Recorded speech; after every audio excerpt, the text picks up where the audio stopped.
Hickok 45, your internet shooting companion, coming to you from the beautiful hills of Middle Tennessee. Yes, the home of the Mauser. No, not really, but the home of Davy Crockett, Alvin York, and somebody who shoots a lot. I'll give you three guesses who that might be. Let's put one in the chamber. Someone who bowls pretty often. Yeah, buddy. He also shoots steel on occasion.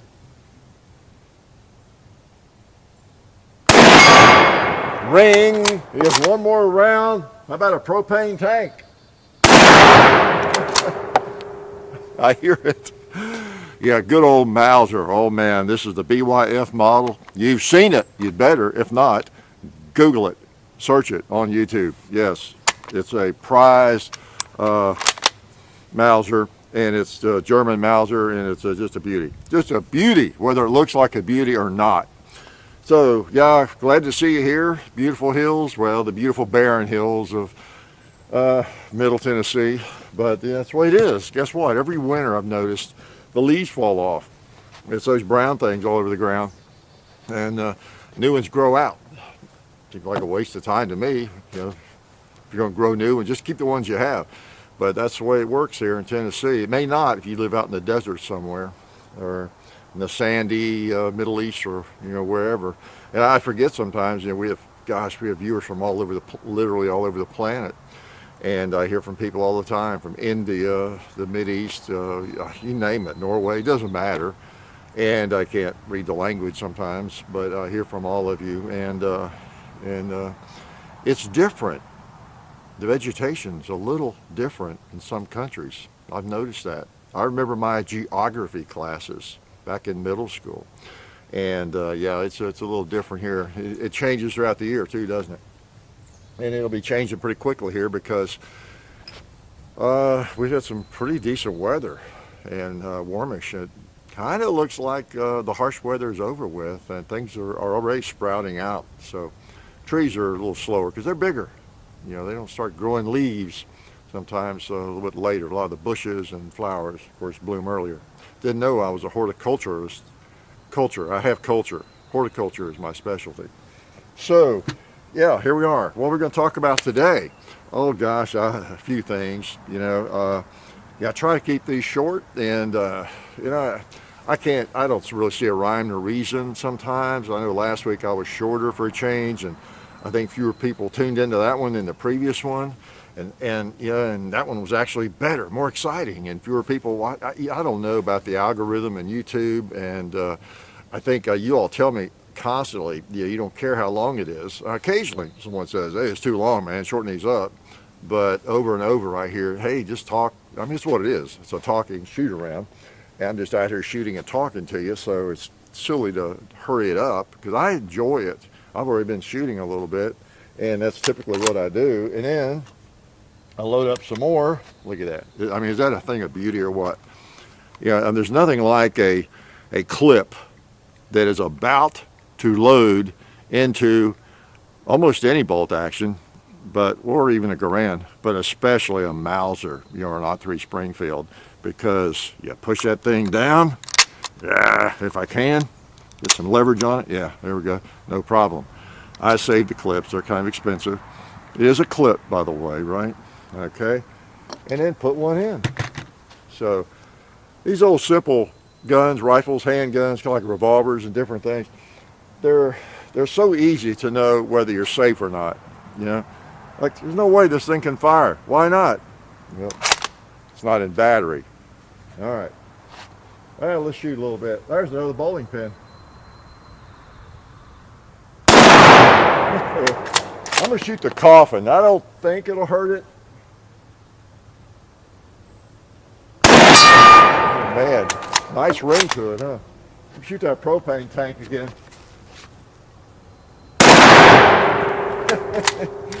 Has an unusual ring to it. Oh, 8mm knocks those bowling pins around pretty well, doesn't it? Got one left for the gong.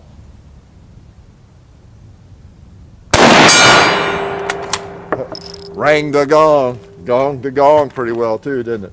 So yeah, what am I going to talk about? I don't know, John's comedy schedule, the NRA meeting. Oh, got a little business with the box of history. A little different, not my personal history, but something different. Uh, the bug that's going around.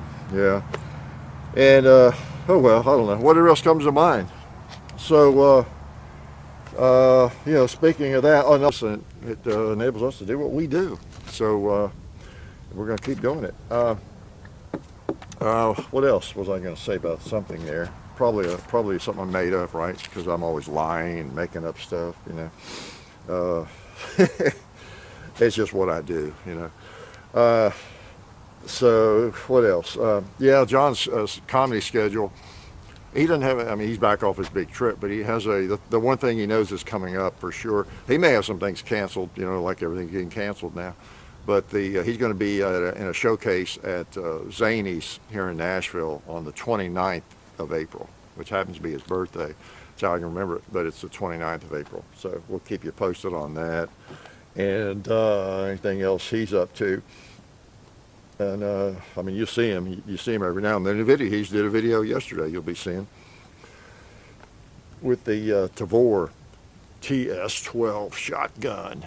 What a shotgun thing. It worked.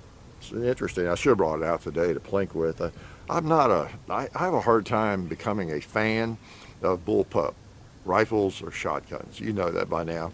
It's one of the things I end up trying to be objective, but I end up bashing them more than I probably should. But I admit it's my size.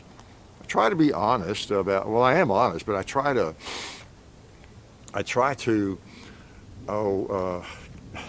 what I'm trying to say, get that across to you, in the video. I mean, I'm always honest, but I sometimes could, if I'm not careful, and I try to watch that, is be negative about something for the wrong reason, or not be honest about my negativity, maybe, because a lot of it does come down to my size, and I mean, I assume, although I don't know that everybody's beating the bushes for a bullpup rifle shotgun, although they're fairly popular, but somebody that's 6'8", especially, it's a bit of a challenge, Now, not for everybody. I'm sure there's guys big as I am and taller that just love them, and get used to them. Same with the butt pad, So it makes this gun ugly. It's a piece of history. I'm uglying it up, but oh my gosh, it just makes it feel better and shoot better. So here I am. I'm extending normal rifles and shotguns. So when you cut one off to where it's a bullpup size, you're sort of going the wrong direction for me. But I still try to be objective about it, because some of them are actually pretty cool, especially the Tavor line stuff. Okay, what else? Did I get off on track too soon there? Oh yeah, I was going to mention the lobby rally day this week at Tennessee State Capitol. It wasn't a gigantic rally or anything. It's mostly a lobby day, and they're rolling around this constitutional carry thing, the Tennessee legislature, and there's 2 or 3 versions of it, and we're hoping a good one gets passed.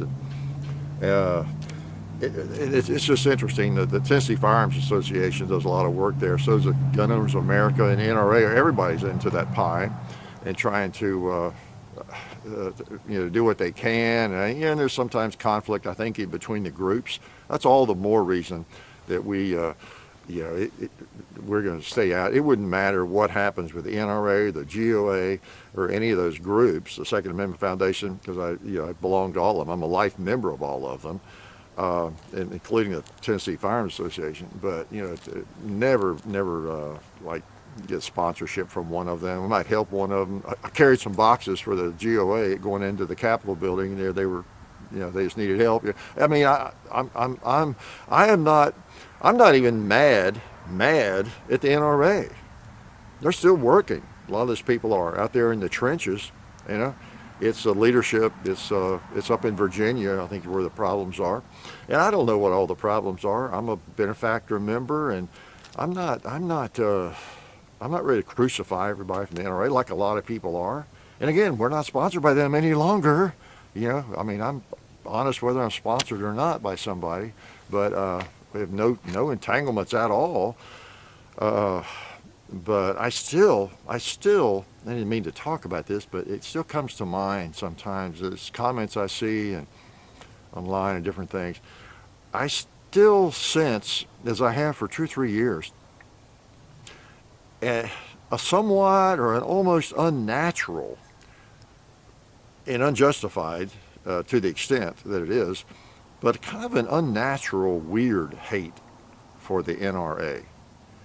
I, my antenna just go up when something is just a little extreme for seemingly not enough reason on certain things. I mean, I know there's a segment of people, whatever it's 1% or 0.5% or 5%, that are going to be extreme no matter what their opinion is, whether it's about religion, politics, groups, or anything, and they're going to go off the deep end. And there is no halfway measure. You're just the very worst there ever was on the planet, if they don't like you, or if they heard something, or they have any reason, or you're the very best on the planet if they have a reason. There's just some people just are that way. They're just I don't know, we call it extremists, but they're going to have an extreme opinion one way or the other. It's just they're built that way, okay? But I don't know. It just seems like there's something else going on that I just don't see, really. And I've been around a while. I'm an observer of human nature, and that's why it always strikes me, or often, there's just almost an unnatural hate. It's like there's some other agenda out there going on. Am I wearing a tinfoil hat again? It just really does. It's almost like there's this is just a Russian influence maybe or something planned. I don't know. It just seems a little extreme. Although I'm not defending the NRA.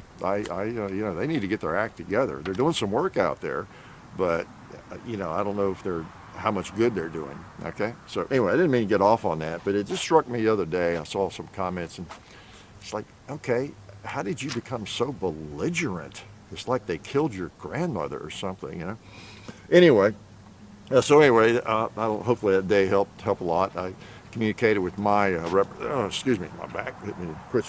My representatives here in the state, and made my wishes known on this bill, what I wanted to see. And where I live, both my representative and my senator, state and in the state are pro-gun. They're Second Amendment supporters, but you got to watch that, don't you? You got the old, I'm supportive of the Second Amendment, but then they let something go through, or they vote for something that didn't make sense. It sounded good, and as we're often reminded online, right? The old line about, well, I support the Second Amendment, but you're right. So whenever you say "but," that erases everything else you've said. A lot of people think because they support hunters, they think you ought to be able to have that hunting rifle, or whatever. Then they're a Second Amendment supporter, or even if they think you should have a handgun permit, that should be legal. I support Second Amendment. They either don't think about it, they don't want to admit it, what the whole purpose of the Second Amendment really was, right? It involves tyranny, not hunting. And really, I guess you could, personal protection, but personal protection against the person trying to break into your house or to rob you or rape you, kill you or something like that. Yeah, all that's part of it.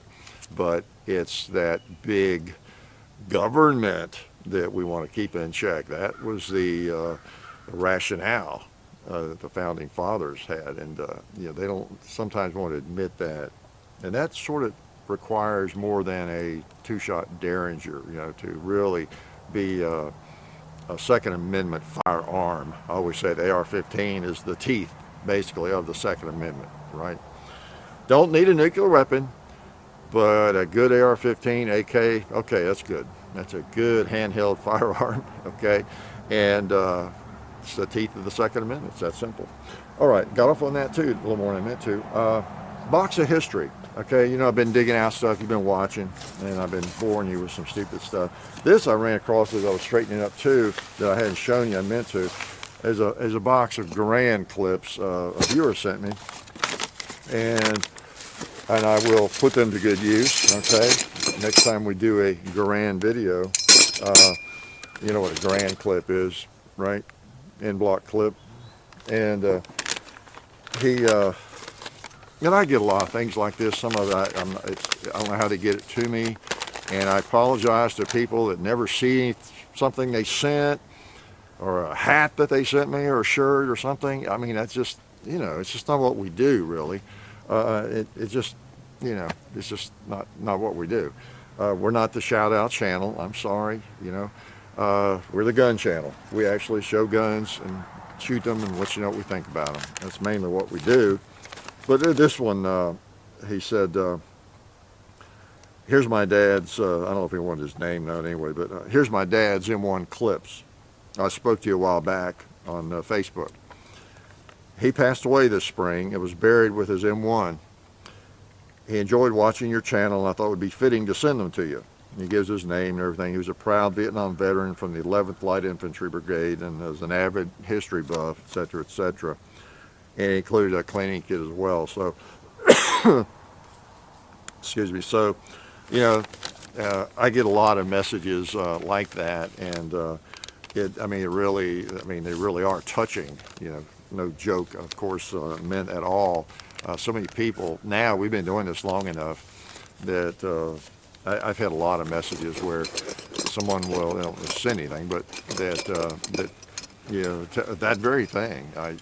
My dad and I used to watch your videos together. And some really cool messages like that. How it was just one of those times when we bonded, and he's passed away, and I think about him when watching your videos and that kind of thing. And I guess it's one of those positives of doing this that I kind of forget about, having done it so long, that just like my dad and myself, I think about him when I'm watching Lonesome Dove or something, or a lot of the Westerns, the John Wayne movies. I know what his favorites were. We used to watch them together. I grew up with him, watching Westerns and war movies and Army movies and different things too, but Westerns especially. And so I always think of him when I'm watching those things, and it's kind of neat and strange, to sort of be on the other side of that to some extent. But anyway, we've been doing it long enough where people have, they passed away, and I've sent some things out. And I hear from a lot of people too, kind of on a different subject, but people say, there was one, I think this morning, someone said what did he say? He was, oh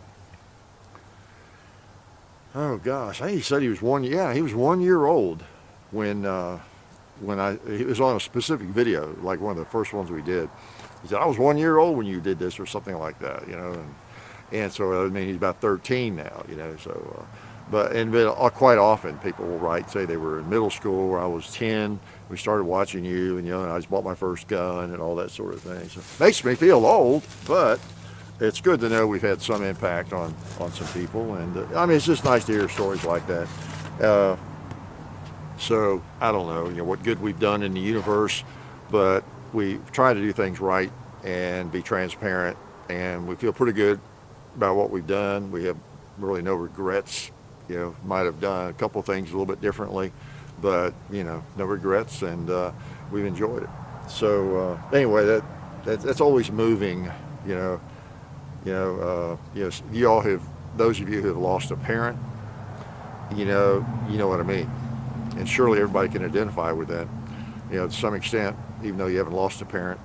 I remember before I lost my dad or my mother, looking at my father and thinking, once he got to about 70, 73 or 4, whatever, thinking, wow, Dad's looking old and pale, kind of, and he'd worked hard all of his life. And in it, I remember thinking a couple of different times, wow, it's going to be, I just don't know if I can handle losing him. It's just going to be, the bizarre Twilight Zone to even think about. They hadn't had that experience before and everything. So it's something that I know crosses everybody's mind at some time, if your parents or grandparents are really getting up there and all that kind of thing. So anyway, those kinds of things are moving, and I appreciate people thinking about us. But what else? Another thing we're getting a lot of, again, is people telling them they're unsubscribed, and a lot of people, when I say a lot, it doesn't take much to seem like a lot, right? On the internet, we get a couple thousand or more new subscribers every day. So whatever slice of that, or old viewers or whoever, that come back and say, I ain't seen a video for a while. You know, they're not being recommended, or I forgot you were doing videos, or that sort of thing. And I just want to remind everybody, because I see with certain videos, we might post 2 or 3 videos, and there's really not any difference from my perspective in like the interest level or whatever. We've been doing this a long time, and there's a wide range in how the video is viewed. You know, I mean, they all do well, but I mean, it's just weird. That's odd. Sometimes I think it has to do with whether it was demonetized or, you know, or not, and that kind of thing. But it's just odd. So I would just encourage people. I think in today's world, where in social media, so many people, social media owners, are not gun friendly. I think we have to take the bull by the horns and just make sure we know what we want to see. And I would encourage everybody to either bookmark the home page or whatever, because we do 2, 3, 4 videos a week, just like clockwork. We post them. So it's kind of weird, you know, if you're just relying on what gets recommended.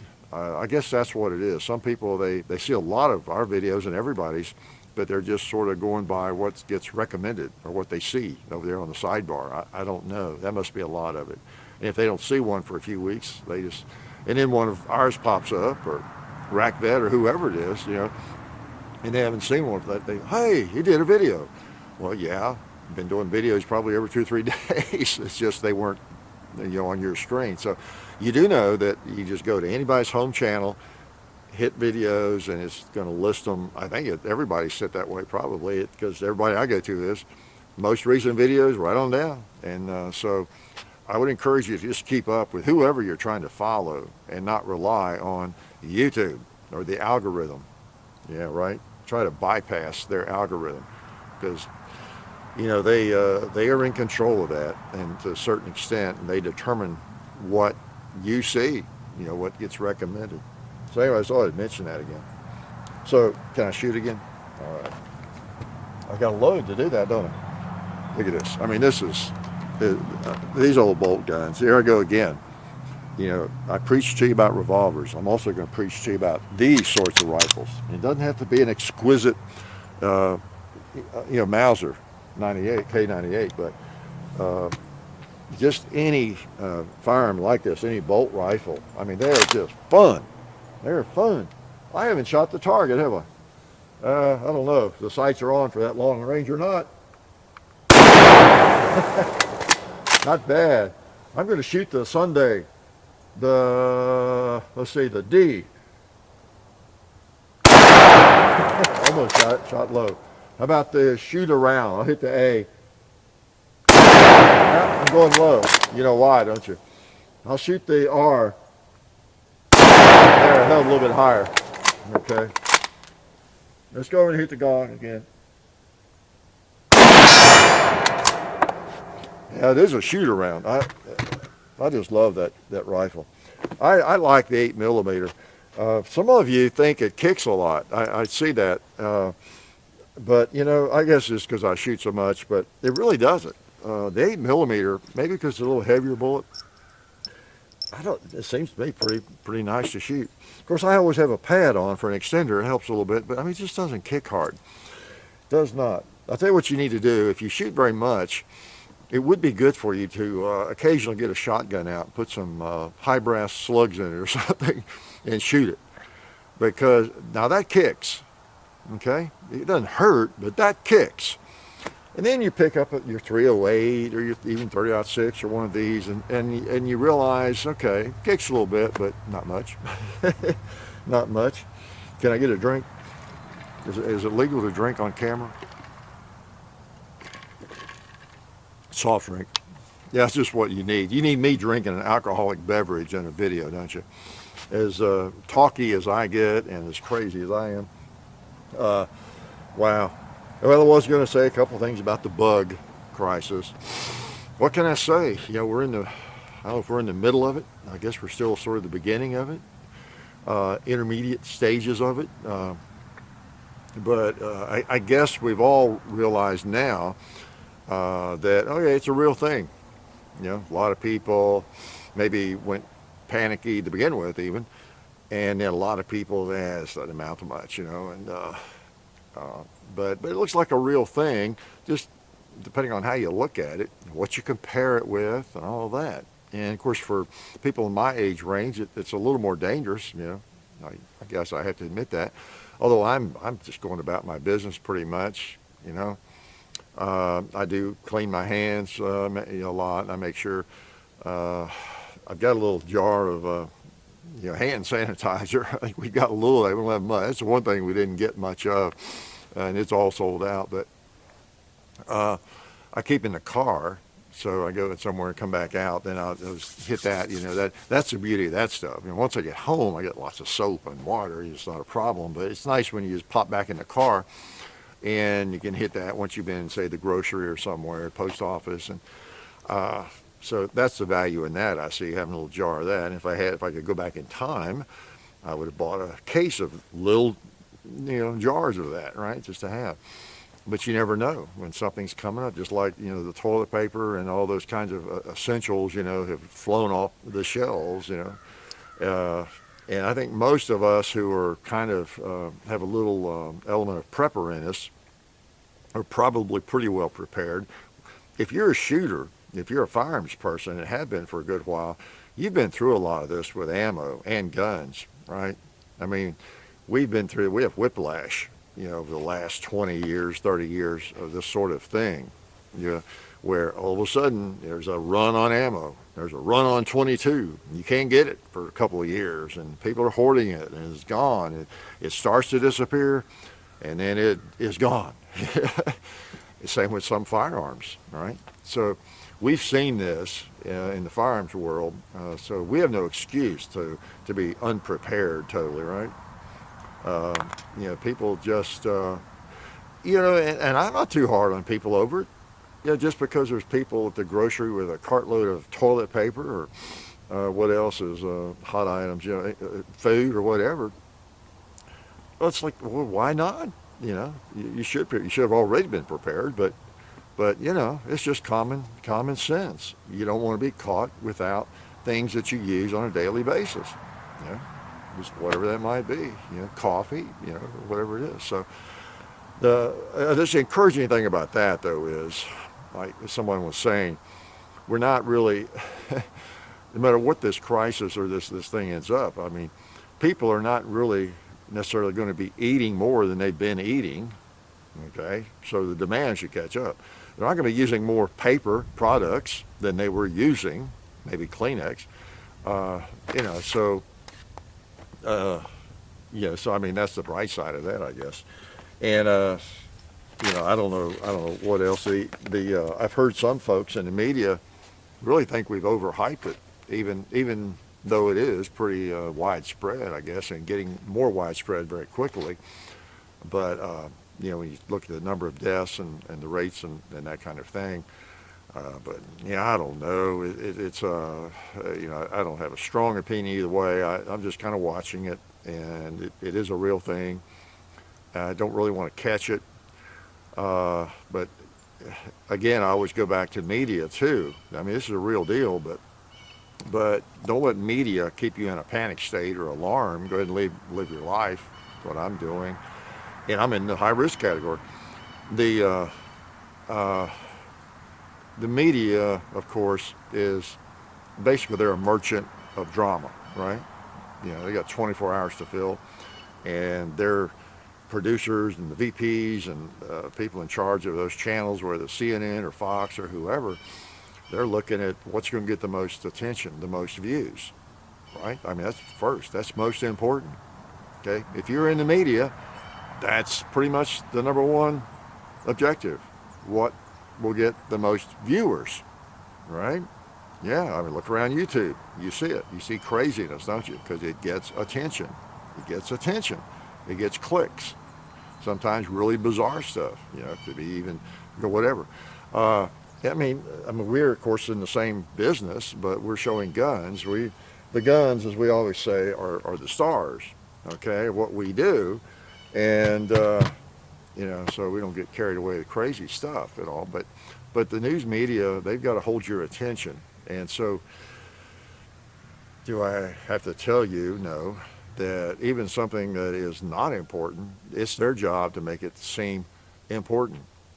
And if it's something that is semi-serious, whatever you want to call this, well, they can get even more viewership if they make it seem more serious, super serious, even way more dangerous and lethal than it really is, just by the drama that they're so good at. So just be aware of that. Maybe turn off the TV, most of the time, and then kind of protect yourself, but go about your life. Yeah, I don't know. I have no advice. I'm not a doctor or a scientist, even though I appear to be one. But yeah, right now I'm just washing my hands a lot and being aware and staying. I guess I'm not going to go to any big crowds. It's funny. Yesterday I was telling John that I just can't imagine the NRA having the annual meeting. And it's coming up. I looked at my calendar and it was like 4 weeks away or something. I said, wow. And I looked at their site, and it's here in Nashville. And I thought, with everything closing down, that is like the ultimate gathering of people, and I'm not paranoid, and I'm going ahead living my life, but, I can't imagine walking through that exhibit hall because, we know everybody sees the videos, and there's this meeting and talking to hundreds and hundreds of people and shaking hands and everything. I said, there definitely had to be an adjustment, of some sort if they go ahead and have that. And for one thing, it wouldn't be as well attended for a change. But I'd be bad PR, I told John, and I'd been meaning to contact Federal and SDI, and because we schedule meet and greet, those play and buds as well at the the NRA meeting. So we do at least 3 meet and greets through those 2 or 3 days, and so it's about time to get those scheduled so I could put them in our description, let you know when we would be there, what times, the day, and everything. So I wrote to contacted Federal and kind of ran that across it. I said, well, I need to be, I guess, scheduled meet and greets, and I gave him my preferred times and everything, and I told him I can't imagine they're going to have that thing, but if they do. I said, I don't know that we need to be shaking hundreds of people's hands, and do a standard meet and greet at the Federal booth, but maybe a kind of a presentation, a Q&A, game for that, talk to people, from a distance. I don't know, just kind of running that by him, and I think I finished off the email with, but still, I just feel like they'll cancel. I'll be darned if it wasn't about an hour or 2 later that it was posted on the NRA website that they had canceled the meeting. There's no way around it because that would just been horrible. Like the NRA needs more bad PR. Yeah, everybody else is canceling everything, but yet the NRA is going to meet in Nashville and have 80,000 people in one exhibit hall, milling around. If you've ever been to one, just imagine the busiest gun show you've ever been at, and then expand that, by 10 times at least or 20, and that's what that's like, So.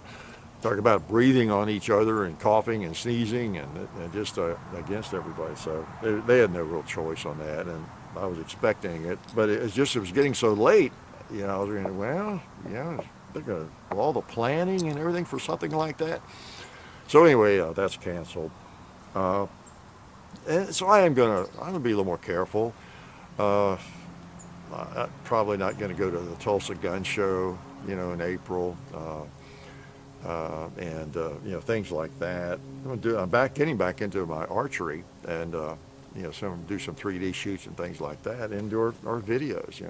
Fortunately, what we do is right here. I do want to ask you all one favor though, is if you have the virus, or you don't even know for sure, whatever, try not to cough on the screen. Put your fingers on the screen when you're watching our videos. I really don't want to catch it. Okay, maybe sit back just a little bit from the screen, more than you normally do. Okay, and I think I'll be okay if you all will do that. I think I'll probably be safe because think about it. I mean, my job is standing in the woods talking to you on the camera, so I'm pretty safe. I think as long as I'm doing that, right, and as long as you don't sneeze on the screen. All right. So, anyway, what else to say about that? That it's a weird thing. It's a very weird thing. I think, and I like to think in a few months we'll look back on it, and we'll, I don't know if we'll laugh at ourselves or what we'll do. Uh, Maybe a year. I don't know. Could be rough going. I don't know. It may go. It sounds like in China it has leveled off. Things are opening back up. So to me, that's one of the most encouraging pieces of news, around.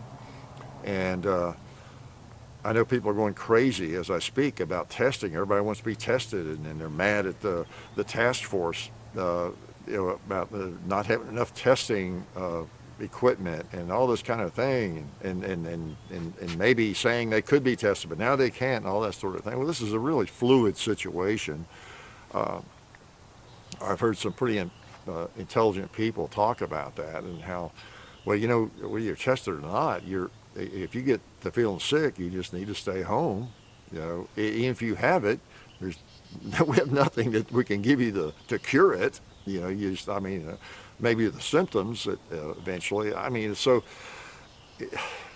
it's not like it's a lifesaver to know whether or not you have it. Like if I start feeling bad right now, I get a little bit of a fever and a cough, I guess I'd like to know if I've got that particular thing, but I'm going to treat it the same way. I'm going to get in bed, drink lots of fluids, and just try to take care of myself.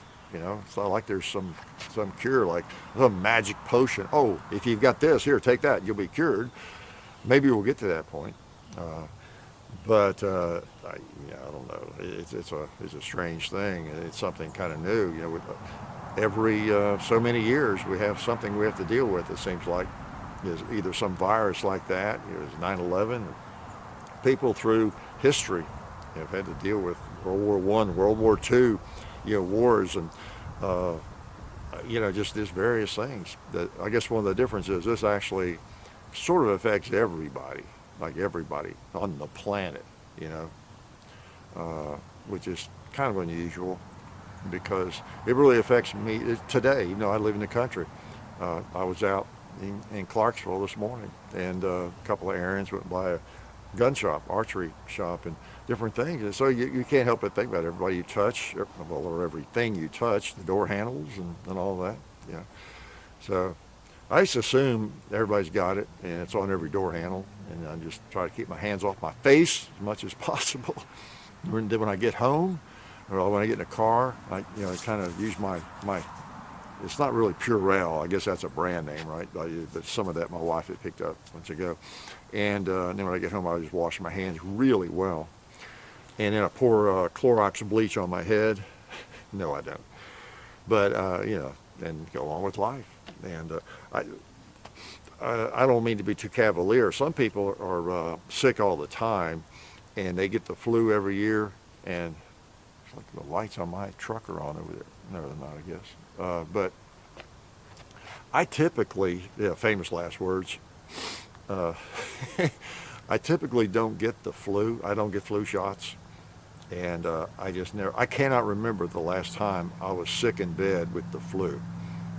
I guess it hit me pretty hard maybe years ago sometime. I just don't remember. I remember going to SHOT Show one year and feeling pretty bad for a while on the way out there several years back, but it wasn't really the flu. And but I don't typically get it, or I would get the flu shots, that kind of stuff. I usually get maybe a cold once a year. I haven't had that yet this year. So, if I was someone who got the flu, seemed like pretty easily, and I was sick in bed like every other year for a week, high fever, thinking I'm going to die, I feel so bad, I'd be a little more worried, because I'm not a doctor, but I'm assuming that means I have a pretty good immune system. Okay, so even though I'm an old guy, maybe I have an immune system that would hold off or keep something like that from being too serious. I don't know. But anyway, I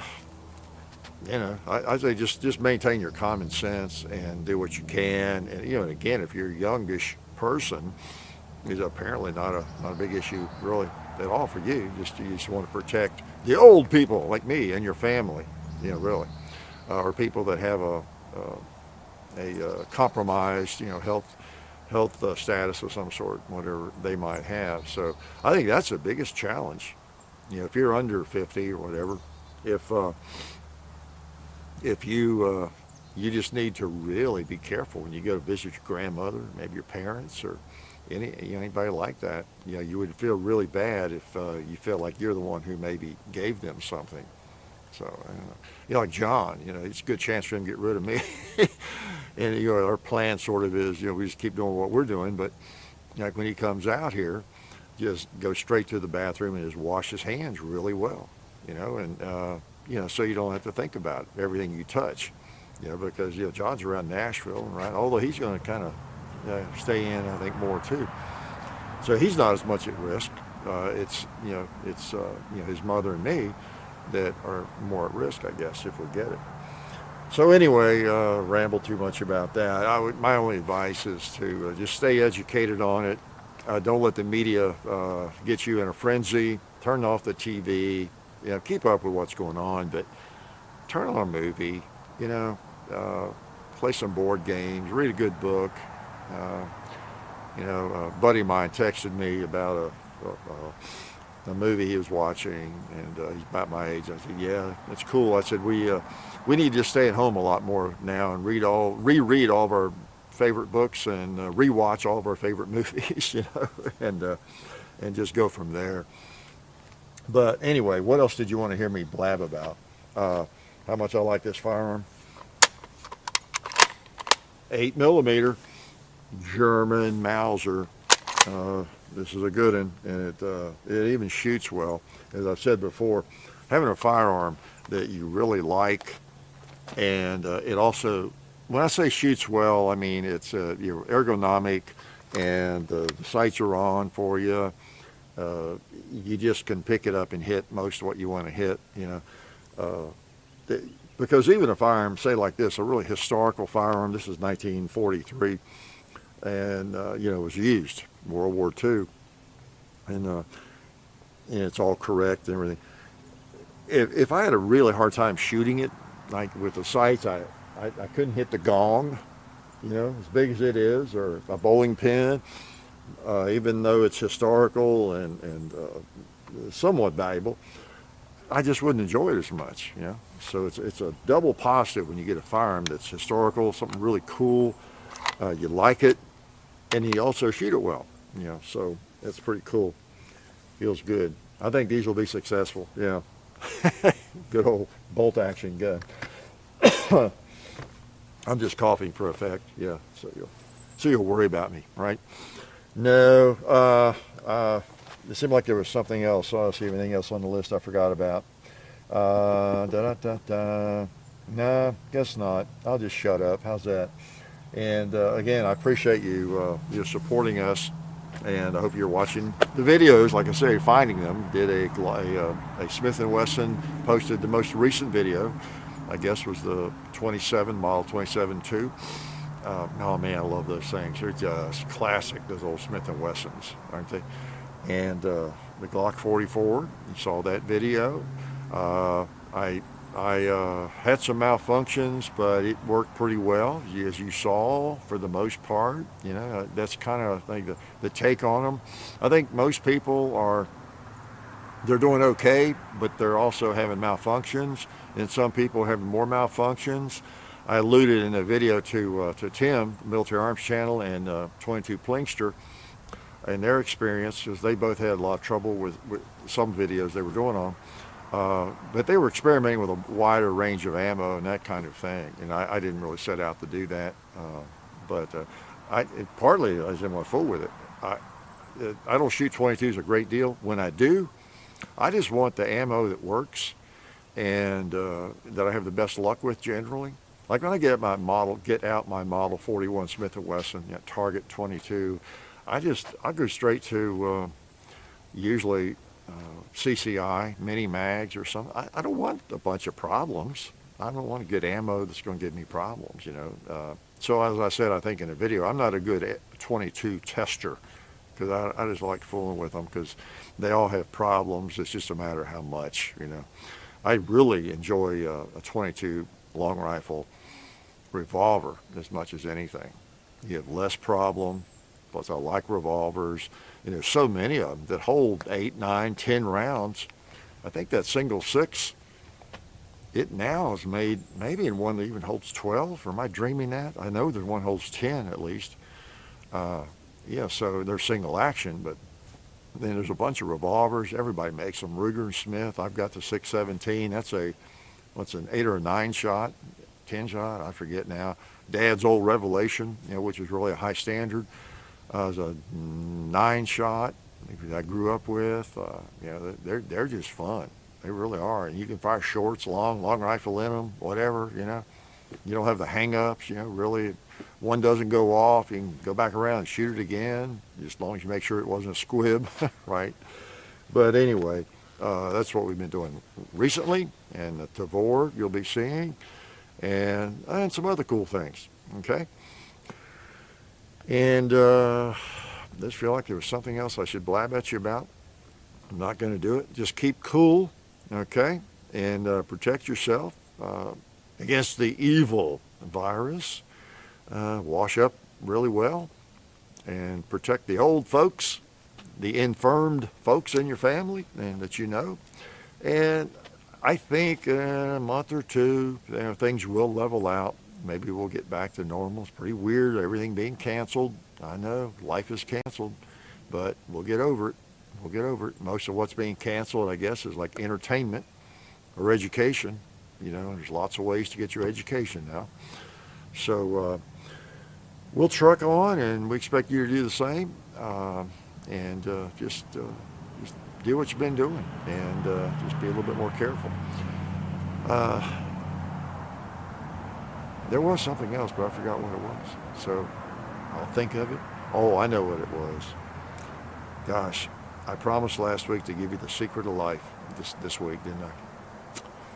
Well, I think I forgot what the secret was.